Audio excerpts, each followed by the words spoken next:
Hey guys, welcome to episode number 23 of Live Live. Hopefully I'm not too rusty coming back from an awesome holiday break. We took a couple weeks off there. But we're kicking off 2026 with a bang. We've got Ian Schwandt here from TDS Custom Construction up in Madison, Wisconsin.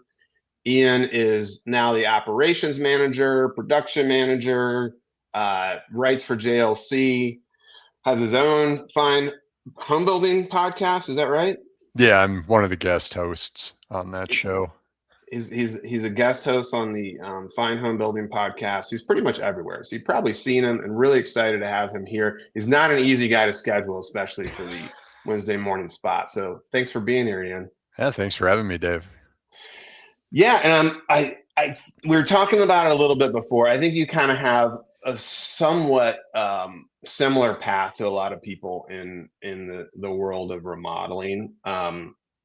But yours, I would say, is pretty fast tracked and pretty ambitious. You want to kind of talk about how you ended up in construction and how you ended up where you are today? Yeah. I've been the beneficiary of a lot of good mentors and a lot of people who were looking out for my best interest at different times in my life where I was not looking out for my own best interest. I went to a really small high school where I feel like I probably didn't learn very much of anything. Uh, my dad, after I graduated, just started dropping me off at buddies of his that had a business, and he dropped me off one day at some uh, block and brick masons. And that was my first entree into construction, was laboring for those guys. But on top of the masonry work, they also built modular homes, and they were creative enough to always stick like an entry addition onto it or a mud room between the garage and the modular home. And I realized I really liked carpentry, and that led me to the Carpenters Union, where I did 4-year apprenticeship there, and just kind of moved through a bunch of different companies, as being a union carpenter can allow you to do. And then how'd you land at TDS? So when I moved to New York State with my now wife, who was moving there to go to culinary school, I did some union carpentry work there, but I didn't really fit in with the New York crowd, whose father, grandfather, great grandfather were all members of the same union. So I was kind of the new guy from the outside, and that led me to going back to the residential remodeling roots of my first jobs in construction, and that kind of led me to that more, I guess, artisan type remodeling crowd that the Northeast has. And through that, I got hooked into doing some of the passive house training, and I didn't build any passive houses there, but I did some training at Yestermorrow in Vermont, did their net zero program, then also did the PHI envelope program at a place in New York City. And through that, kind of got to know who the passive house crowd was. And that's how I got to know Ben and Christy at TDS when I decided to move back to the farm I grew up on and build a house at the beginning of COVID. Gotcha. So I got to circle back on the Yestermorrow, because we've had 23 episodes, only 23 episodes, and there have been 4 guests, including yourself, with connections to Yestermorrow, Yeah. which is fascinating to me. And I didn't really know it until I had Allie Rude, who just did put out the design build movie about Prickly Mountain, and then brought it up with Greg Wallach, who you know. Yep. And then Paul McManus also did courses at Yestermorrow. So there's a lot of common threads to that. Which, yeah, that northeastern, it's, how do you describe it? I mean, there's a craftsmanship to it, but it's also like a provocative, think outside the box, like hippie craftsmanship. Yeah. Right? Yeah. It's no wonder that South Mountain Company, the first real worker-owned co-op in construction that was successful at scale, has its roots there. the whole Nessie peer group peer review system that has the triple bottom lines ethos of people, planet, profits that started through Nessie in the Boston area. So it is a hotbed of that type of craftsmanship thinking. Well, I'm curious too, because so much of construction, especially in residential remodeling, is just a painful grind of complexities and emotional people management, clients, trades, all of that stuff. And when you have the roots in, and this is just me speculating, but some of my roots and my passion for building come from just building tree houses, as a kid and things like that. So when you really come out of that culture and that world of really appreciating making and building something that's brought to the world, I wonder if that keeps people like yourself and Greg and Paul like grinding and driving in this world of remodeling because of where you came from and kind of the love for that foundation. Yeah, I definitely see that in the people who have been my mentors over the years and helped me kind of learn and advance my career. And I worked with a lot of guys who were well into their 60s when I was in my 20s. So, those guys are, if they're still around, they're in their deep into their 80s now. And working with that older crowd, I started to see kind of like Ghost of Christmas Future for myself. Mm-hmm. And that's what led me to get into the business end of it. And I found that I really enjoyed the numbers piece and the leadership of people piece, and started to focus more on that kind of at the beginning of COVID. That was becoming my focus when I first started writing for JLC and was writing about being a lead carpenter and managing a team of people on a project. And that just kind of kept spinning forward into larger leadership roles. And then once I got really into the economics of being a remodeler, that I think is what fast tracked my development into the production manager role. Yeah. And yeah, I mean, you talk about the numbers and kind of the business and the leadership aspects of it. It's still kind of making something, it's still designing, still building something that doesn't exist. So there is like something, inherently interesting about that aspect of it, I would think, that would connect to your foundations in the Northeast and that hippie maker culture, right? Like Yeah, you're not a Wall Street guy. one of the guys that I got to work with for about a year and a half in my career was Andy Engel, who was a longtime writer for both JLC and Fine Homebuilding. I think he was the executive editor for Fine Homebuilding at one point. Uh, but I got to work side by side with him as a lead carpenter for about a year.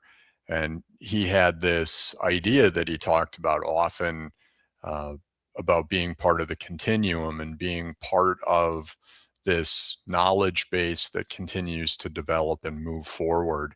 And that was something that always stuck with me from working with Andy, because going back to the very early days of me doing any kind of work with my hands, I remember the father of a woman I was with at the time, who was also a carpenter, who was kind of one of those tough guy carpenters who thought he knew everything. And, oftentimes he did know what he was talking about. But I remember him giving me an article that Andy had written, back in the late 90s when I was, like 18 years old, helping him out on a job.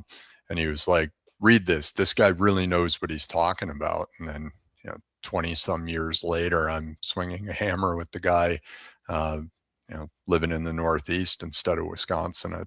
I think that was a kind of a cool intersection that I had with him. Yeah. And then going back to Madison, and for anybody listening or watching, if you've never been to Madison, I've only been the one time, and I can't believe I waited until I was 40 something to go to Madison. The whole time. I know. Well, it's one of those things, when you live in Chicago, you just don't go to places that are 3 hours away. Well, it takes you 3 hours to get out of Chicago to begin with, and then you've got another 3 hours to get anywhere. Yeah. you're also like, why would I go to another Midwestern city? Like Chicago's the king of them. So you go to Madison and you're like, this is crazy cool. You guys keep it a secret there, like nestled between the two lakes. Just beautiful culturally. I would imagine it's probably like a Midwestern Vermont culturally. Do you feel like that? Like you have a little bit of that, high creative nature of what's going on there? Yeah, Dane County has a lot of that, especially when you get west of here a bit into Spring Green, where Taliesin and some of the other Hmm. Frank Lloyd Wright influenced stuff is. You kind of get into the hippie carpenter vibe pretty quick out there. Strong DIY ethic. Yep. Are there building codes I think or they have enforcement? building codes, which Yeah. is, unlike Vermont and Maine and other parts of the Northeast where you get away from your metropolitan areas and code enforcement really drops off. But Dane County's overall pretty strong in that. Yeah. Um, yeah, I could see, and back when I had Allie on, we were kind of talking about that because I was trying to understand how the Prickly Mountain and the Yestermar came to be, and she was kind of explaining like it's the culture there that you don't have code enforcement because you have farmers. It's just you Yeah. need to build a barn or you need to build a storage shed. You don't really need to go through this whole, hoopla to be able to do that. That's Well, you live off the land. you also have the libertarian vibe of why would we pay for another layer of unnecessary government, Yes. which is Yep. pretty prevalent when you get into Vermont, New Hampshire, and most, if not all, of Maine. Yeah. No, that makes sense. And then so I'm trying to bring this all together here because Ian and we met. I think when we did our case study out at TDS years and years ago. We might have met at a conference before then. But you are like this fascinating convergence um, of like conflicting things. The hippie carpenter meets the, and I see that in myself sometimes, and sometimes they're kind of at um there's a tension there in myself and like loving the business aspect of it but also loving like good design and trying to balance that.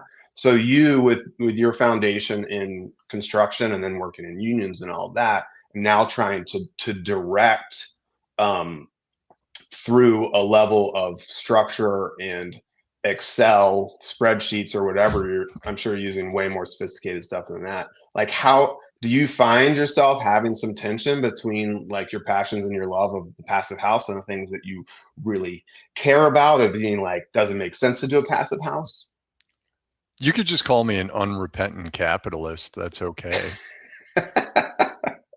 Wouldn't be the first time. I think that's what you're talking about, right? Like you still have to you still have to run a business. Hmm. You still have to understand what that business needs to be resilient. I think a lot of remodelers right now are looking back at 25, much like we are at TDS, and kind of going, "Whew, yeah, survived that one." And looking at 26 and beyond, kind of wondering, well, are we going to have to do that same thing again? Maybe survive on work that isn't really what we want to be doing, to live to fight another day for the kind of work that we do want to do. And what does that actually mean? How do we do that in a way that keeps the people engaged, keeps the people working, keeps enough money coming in to keep us fighting that, fighting for the next job? And sometimes that looks like doing work that you'd rather not be doing anymore as your company evolves. Yeah. Yeah, for sure. And with your, and how long ago you've been transitioning to kind of full ops manager? So you've been production manager, so you've been Yeah. involved in driving the construction side of things, and now you're shifting over to running the design department as well at some capacity. How's that transition going? Well, it has just started, and we are looking for that next designer hire to fill the gap that we have. Uh, luckily right now, a lot of our projects are interior designer heavy, and we have a strong interior designer who's been here long enough to be fully ingrained in everything that we do. So it's leveraging the people, and it's putting people in a position where they can do their work as close to friction free as possible. I think that's my main focus in this role. And it was really as much of my focus as I could make it in the production manager role, while also having to bring in enough money to keep the company moving forward. Yeah. And with that, and kind of talking about, I guess we haven't really. I know TDS really well, so we haven't really given the listeners and the viewers kind of an overview of TDS. Two Dumb Swedes is what it's Yeah, originally named or after. But possibly three, could have been three. do you want to just kind of give an overview of Yeah. TDS and what So you guys do? the company started 40 years ago as what Dave said, two dumb Swedes who were just doing kind of artisanal remodeling work in the city of Madison on older homes. And the company evolved over 30 plus years to kind of the size that we still are, that $3 to $4 million company that does 20 to 25 or 26 jobs a year, mostly for what you would call neighborhood people. We're not the company in Madison that's going to build you a 10,000 square foot house with an 8-car garage. That's not really what we do. But if you want an addition or a remodel that will keep you living in your house because you like living in your neighborhood and you've been there forever and your kids are in school and you don't want to uproot, that's more of what we're about as a company. And then, you were in Neptune with Ben for a long time, and Ben was a long time carpenter at TDS who transitioned into the office, I think, a little bit more than 10 years ago at this point, and purchased the company from the guy who had owned it for 30 plus years, who was the third dumb Swede. Not actually a Swede, but the joke apparently is that he owned a Volvo. So they figured that counted at least well enough to be part of the group. Yeah, and that's it's really cool, the legacy and longevity of TDS, and keeping that name intact, because it has just been a growth engine for people essentially coming from the trades. Because was Sam originally a carpenter? Yep. Yeah, so Sam was a carpenter, worked his way up. They're Guys, like, "Hey, you want it guys he now?" was And with were, yeah. yeah, and then Ben was a carpenter, and Ben took it over, and you started as a carpenter, and now you're up to running stuff. So it's really cool to see that evolution for sure. Yeah, And you I get think one of the reasons I've had success here was Ben has that ownership ability to just kind of go, oh, you're really interested in financial modeling and figuring out, how we make money. Yeah, just run with it, see what happens, and Yeah, allow people to have the freedom to kind of explore those ideas, or be into something that others would say, no, no, that's not your job. Get out there and yell at the carpenters, make them go faster. You're the hmm, production manager. That isn't how Ben acts as owner of the company. okay. And are you, well, I guess, back to TDS a little bit. So you guys are full service design build. Do you Yep. guys just build, or do you always design and build? So as we went through 2025, and we realized that the big 6 month, 8 month long high dollar figure jobs just weren't coming out of the current market. Uh, we went back to, okay, let's look at past client stuff. Let's actually return those phone calls about people looking for a small deck or looking for some kind of non-design project. And we have gone back to entertaining jobs that at one point, and not to say they would have been beneath us, but they wouldn't have gotten our attention. Right. But Yeah, yeah, our preference is to design something and then build it and control the whole life cycle of the project.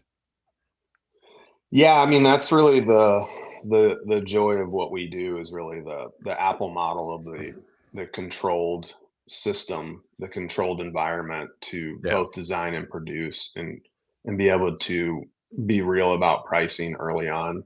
Yeah. Um, Not have major fluctuations in pricing while it's under construction. Doing a lot of work on paper before we really start tearing the houses apart. So, guys like you and me, pretty much everyone in the design build space kind of understands those efficiencies. And similar to you guys last year, I mean, we had a weird 2024, and we've had weird years where we've had projects that are out of our Yeah. normal wheelhouse and process come across our desk. And a lot of times we've just kind of jumped right into them and it's been a disaster because we're just trying to fill the work. But Yeah. what we did in 2024, we rethought and said, hey, we're not gonna say no to these projects. But if we're gonna do a different project type or a different process, we need to design that process. We Yeah. can't like take our full design build process and just compress it, right? You can't just do 50% of it. It has to just be a completely different process with the important steps that are there and then tweaking the steps or making certain steps more efficient. So in 2024, we really use that as a testing ground to do what we call live light projects where, maybe they don't need to go through a full feasibility. We can just jump right to a design retainer, get to construction faster for something like a bathroom, or a deck or a porch or something like that. Um, so I think there's certainly something to that, and I mean I don't think you guys are alone in having ambitions towards, or I mean a lot of companies already have that small projects Yeah. kind of division. And do you guys have carpenters in house still? Yeah. Yeah. So Yeah, we have a team yeah. of 5 out in the field, and then we did recently uh, move one of our carpenters in to be a project developer and work with the design team on kind of managing the trade and vendor aspect of the design process, and that's been really helpful. And John's really grabbed that by the horns and has done a really good job in the first 3 months of being in that role.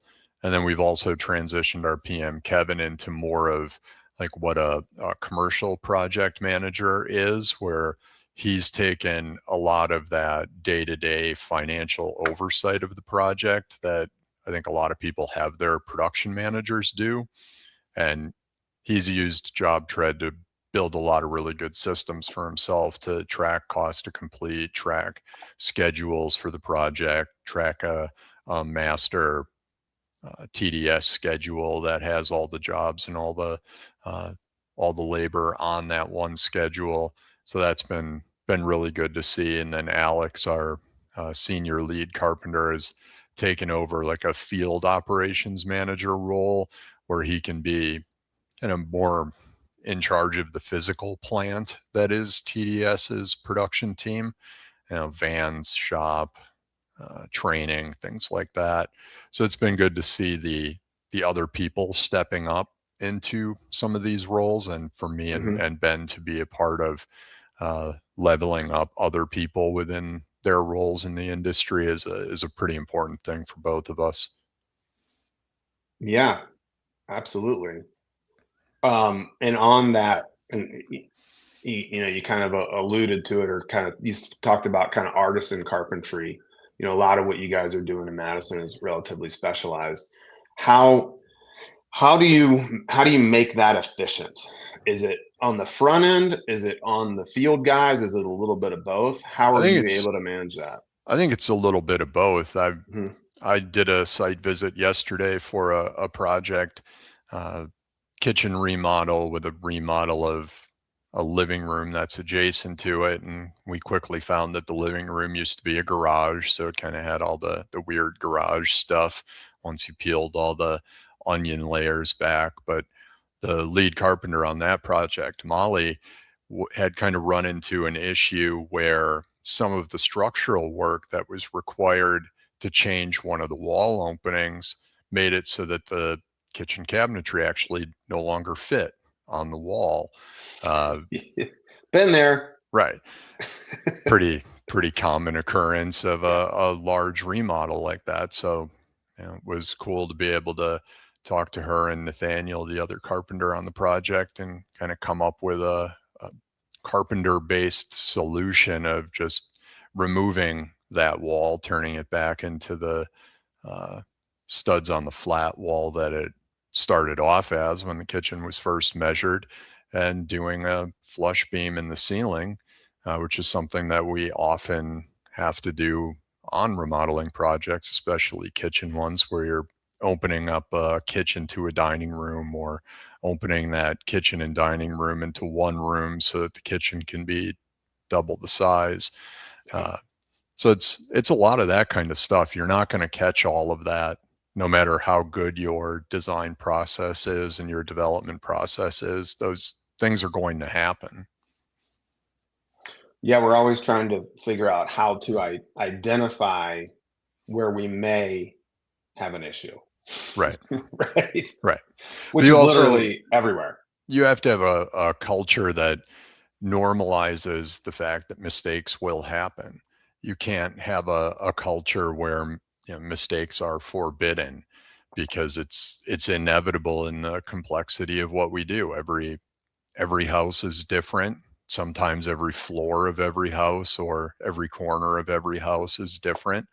And sometimes you're going to have things that don't turn out right, and you've got to figure out what to do with them. Yeah, and to that point, it's certainly a culture like that has to exist across both construction and design. Yeah. A problem-solving culture is what we call it as well, where like we lean into the challenges. Now, sometimes you get like 4 in a row, and you're like, you got to be kidding me. And you just take a deep breath and you chisel away at them. I mean, we have one right now where we have to keep the outside wall open to get a big curved stair in. And the sequencing of keeping the outdoor, keeping a giant gaping hole in the outside of this addition is proving to be really annoying. And now we have millwork deadlines that are going in the other room, which is actually our access point. And now we don't want anything going through that. So now we're going to change into a temp door in order. So we have like a whole new plan B based on the sequencing of all these trades and when things are arriving and when things are complete, which are, as much as we try and drive them, are pretty out of our control. And we can't measure for the custom curved stair until it's built. We just can't. You got to laser scan it once the stair opening is actually there. Otherwise, you're just building something to a cartoon. So anyway, I could talk about that stuff all day. What kind of big, challenging, crazy projects have you guys been up to in the last year or so? So we've done a couple of additions that I think were pretty challenging when you think about the roof lines and the space planning aspect of them. I think that's one of the things that we're really good at. We have a design team that can put that design work together, but we also have a carpentry team that can look at something. And I joke that sometimes Alex has a bit of the kind of Rain Man thing where he just has to stare at the drawings and stare at the building, and then he throws the drawings in the van and is like, yeah, I get it. Now I'm just going to build it. And it's always fun to see when things like that come together. But one of the things that Alex has spearheaded is prefabbing a lot of things in our shop. And we have a pretty good sized shop for the carpenters that used to be a cabinet shop back in the day when TDS built their own cabinets. And it's really cool to go in there and see him, fully cutting roof systems on the shop floor, stacking them up, and then trucking them over to the site and putting it up like an erector set. So I think that's something that I'm really excited about from an organizational standpoint and keeping projects on schedule, the ability to do that. And he's extended it to trim work as well, doing a lot of casing hoops and pre-milling of things in the shop that then get completely finished, taken to the site, and just nailed up. It gives us a lot of flexibility and allows us to do a lot of projects with a relatively small crew when you look at other companies our size. Yeah, I imagine that's helps with schedule as well. Yeah. Significantly. And you're building everything in a controlled environment. It's cold in Madison, so you're able to do, or maybe hot, or maybe pouring rain. You're able to do a lot more. Yeah, I'm very curious about where the direction of prefabbing is going. I mean, it's there in a level, and I'm down in Raleigh, North Carolina right now, and it's fascinating to see the truckloads show up of the wall panels for a 4-story apartment building. Yeah. Just boop, boop, boop, boop. It's pretty cool to see, and how we can bring that into the remodeling world is still yet to be seen outside of additions, because so much is cut to fit. Right. But then on the you're a pretty tech savvy, tech heavy guy. What are you kind of seeing in the world of AI tools, or just technology tools that are really supporting you and driving the operation? So I think one of the places that I feel like AI is really going to help the design development team is, like, yesterday we did a site visit for a project that we're just kicking off the design for, and it's kind of a kooky house from the late 90s. So if you've been doing this long enough, you know the kind of stuff we were building in like 1995. It's very not square, has some kind of odd angles to it, Mm-hmm. and odd catwalk kind of balcony connecting two ends of a second floor. So uh, using AI to document that stuff, like right now, John was still going through with his notebook and paper and like writing down the model number of the furnace and writing down the model number and the install date of the uh, water heater. And I'm like, you got to get on Gemini or ChatGPT or something and just start talking into it and using that to generate a report of Yeah. what you see when you're going through one of these homes. Yeah, I'm constantly, and I mean, I use chat for a lot of different stuff, or GPT, and we use Gemini because we're all Google based, for transcribing and all that stuff. And I'm always thinking about where we can create those custom GPTs for the team to have a defined report of things that are repeatable, Yeah. or a defined uh, contract package review, Yep. where it knows what to look for. It knows how to generate output that we want to see it that way. So that's going to be a really fun place to see that. How about you? You love data. Are you plugging in a whole bunch of data into GPT or anything and having it I've try and give you? I've tried to, and some of it ends up being like overloading the system, and it can't really decide what I'm asking for from it. So for me, it's more about getting to understand how to write the correct prompt and to ask it Yeah, for what I really want. But you kind of have to determine in your own mind what you want out of it first. Uh, I have a couple of metrics that I use to help determine whether or not we're giving a project enough duration, or whether or not a project is going to bring in enough gross profit dollars in relation to how much of our labor the project is taking. So I do have a few models built in chat where I can put an estimate through, or a grouping of estimates through, and get a little bit better of a look on whether or not a job is actually going to bring in enough gross profit for either the time that it will exist mm. inside of our schedule, or the amount of labor that it's likely to take. Yeah, because we don't self-perform stuff. You guys have a carpentry crew, so there's a Right. lot more work there's that goes into identifying man hours, where our subs is kind of at their risk once we get Right. a number Yeah. from them. So that I could see that being a really cool place to dig in. Yeah. What? For me, I'm looking at labor as being our main constraint, Mhm. and being a constraint in terms of how much gross profit we can produce as a company. So it's good to be able to look at not just labor hours, but labor dollars, and see what the actual money that you're paying out for your build team is returning to the company, because that's really the only thing that we have as a builder that generates revenue for us is our direct labor.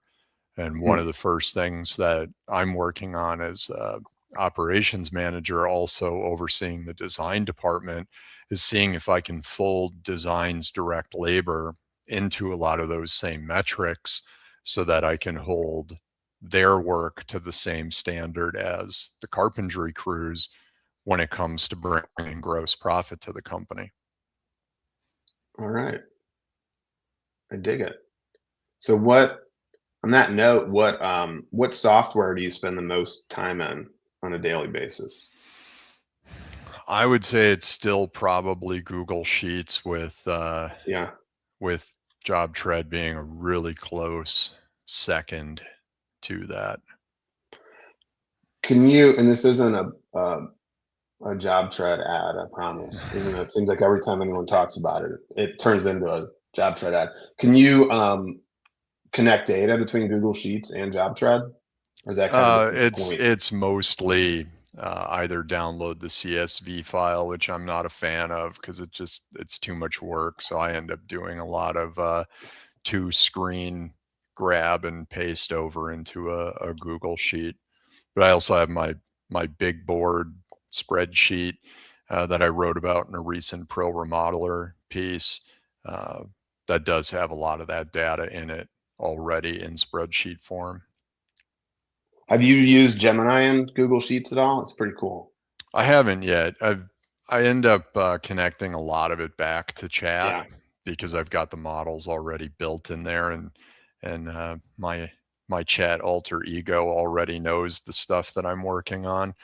So it's pretty convenient to just feed it more of things I'm thinking about. Yeah, one thing that I did with chat that I was pretty proud of, I had it learn Livco, I had it learn the company Yeah, and our core values. And so then whenever I'm asking about email responses or analyzing anything like that, I want it to do it understanding our core values. I don't know if that's it cool. really does, but it says it is. Well, it's words. Yeah, It's a large language model. It doesn't feel. It doesn't really think in the term that we think in. turns out. And it's very wrong a lot of the times. And I get really mad at it, but it doesn't talk back to me. Where an employee, if I had that tone with them, might get really upset with me. But chat's like, oh, my bad. You're right. You don't have a Rust GPT that you can talk to? I could. That one's a little less predictable. Oh shoot, this is live. So we're about at time here. I know we actually went a little long, but we pretty much always do. So just trying to dig in a little bit more. I asked Ben if there's anything I should ask you about. He said about gardening. What's going on with your garden? Yeah, man. 2025 was the year that I became a full-blown gardener with my wife.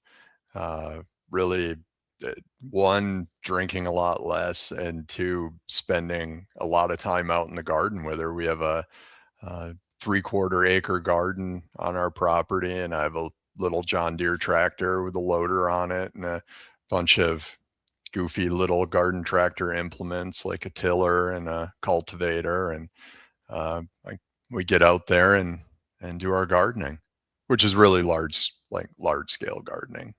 Yeah, that sounds like a farm, not a garden. Well, it's not a farm out by me, but Yeah, by those yeah. standards. But that's if you drive a tractor to maintain your garden, I'd call that a farm garden. So what are Yeah, you it's growing in there?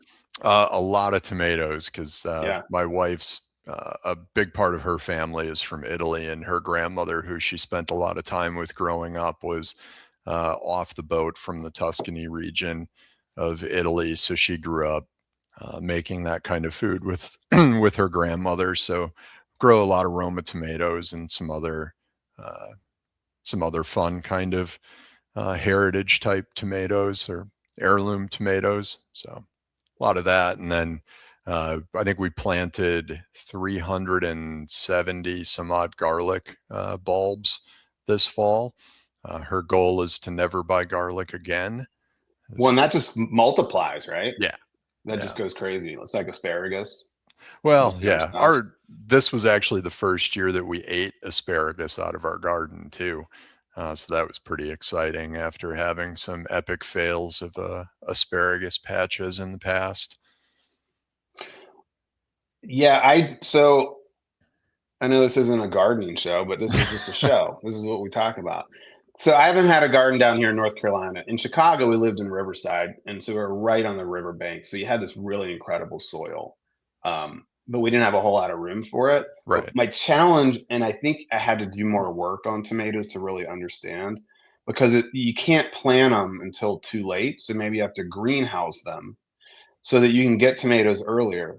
Otherwise, I get like 10 billion tomatoes Yeah. So August 20th. what we do is inside of our garage where I have my wood shop, we built a small room for seed starting. So probably in the next, I don't know, 6 weeks or so, we'll start all of the seeds that we'll plant out in the garden, and we'll stage them uh, so that we don't have your all the tomatoes all at one time, and then we'll start them out in the greenhouse. So we have an 8x12 greenhouse that we built, and we'll get them started in there and then move them into the uh, actual garden soil sometime, usually around Memorial Day weekend. Right. Because the old rule of thumb, and I remember Luann in our office would always talk about it, is you plant on Mother's Day. It's like, don't fall for it. There's always a frost in Chicago Yeah. between Mother's Day and Memorial Day. So Yeah. you're It's really just not even planting until June. It's really right. hard to, Yeah. yeah. Yeah. So we take a long Memorial Day weekend, and I make sure the tractor's all ready to go and all the implements are all greased up. And usually I spend most of the month of May with the tiller, working up the garden so that it's ready to make rows and plant. And this year I'm going to experiment with a subsoiler, which is like a spear that you drag behind the tractor that rips up the ground about a foot deep, so that you kind of work up the bed that you end up creating by tilling year after year, so that you get better drainage out of your soil. I like it, man. You're a Yeah. man of great passion. I don't know if anyone's ever said that about me, Dave. Well, I appreciate you coming on. Yeah. We'll have to do this again. Really super smart guy. And you didn't even swear. I'm kind of amazed. How'd you not swear? Well, because I'm used to being on camera now, and I shut that part of my brain off. You have to be able to shut the Tourette's part of your brain down when you go on camera. And I've done I don't know if I've quite done 100 Fine Homebuilding podcasts, but Wow. I gotta be pretty close because I've been on it for probably 3 years now. I think this is either my third year now or my fourth year of being on it with Patrick and the other writers. That's awesome.